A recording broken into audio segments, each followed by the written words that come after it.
saw an article from the Washington Times about our next guest. He's a judge. I didn't know he was a pilot. I mean, I'm like, what does this man not do? Love the fly. He was also a banker, initially an attorney for a bank before he became a judge as well. And he's over in Kane County. I believe it's the 16th Judicial Circuit. Right. That voice you hear is Judge John Noverini. Welcome to the Sean Thompson Show. Thank you. Thank you, John. I appreciate you coming on. You know, you and I have had these discussions about the importance of the judiciary. How is your campaign going about explaining and exposing more people to the importance of voting for, especially the Supreme Court? I know you can't talk about, you know, the abortion issue because that may land before you should you win and become Illinois Supreme Court justice. You can't talk about that because that may come before you. And I don't want anybody out there, you know, and your opponents and anything, because you've had some nasty stuff going on with you already with opponents, with the Illinois State Bar Association. But explain to the people why the judiciary is important and why should the individuals. I live in the second of the Illinois Supreme Court. Why should they vote for you instead of your opponent? All right. Why the judiciary is so important, especially in this cycle. The Illinois Supreme Court has two open seats, the 2nd District and the 3rd District.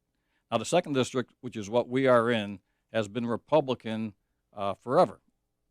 Just recently, this last year, the Democrats came in and they gerrymandered the 2nd Judicial District. Now it consists of Lake First County. time in decades, right? First time, probably the last 50 years. Yeah. Lake County, McHenry County, Kane, Kendall, and DeKalb. That's the 2nd Judicial District. Prior to it being gerrymandered, it went up from Lake Michigan all the way out to Iowa. Wow. The Democrats took all the Republican precincts and counties west of McHenry County out of the district. Wow. It used to probably be 60-40 Republican. Now it's probably 54 or 55-45 Democrat. Wow. Do you hear that, man? So it's been gerrymandered. Do you hear that? I heard it. Yes. So No, he was finishing up. Okay. Yeah. I'm sorry. No. Go ahead, Joe. So it's important. If we could, you think of the year 1964. You know, we were at the beginning of the Vietnam War. Lyndon Johnson was president. Otto Kerner, our 1st governor to go to jail, was governor. Richard Daley was mayor of Chicago. Richard J. Daley, the father.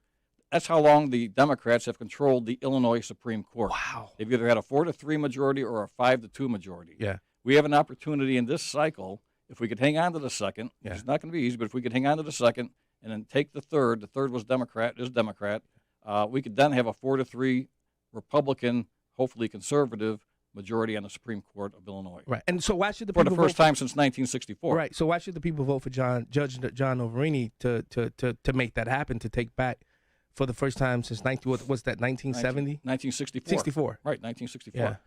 I've been in the legal profession for going on 35 years. I've been sitting on the bench in Kane County, 16th Judicial Circuit, for 14 years.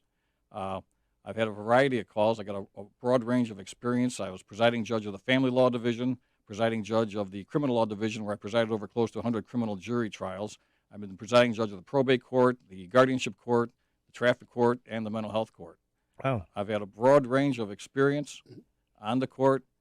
I've enjoyed my time on the bench. It's been a privilege and honor to wear the robe and serve the people of Illinois. Your Honor, obviously you believe that the integrity of the court is important.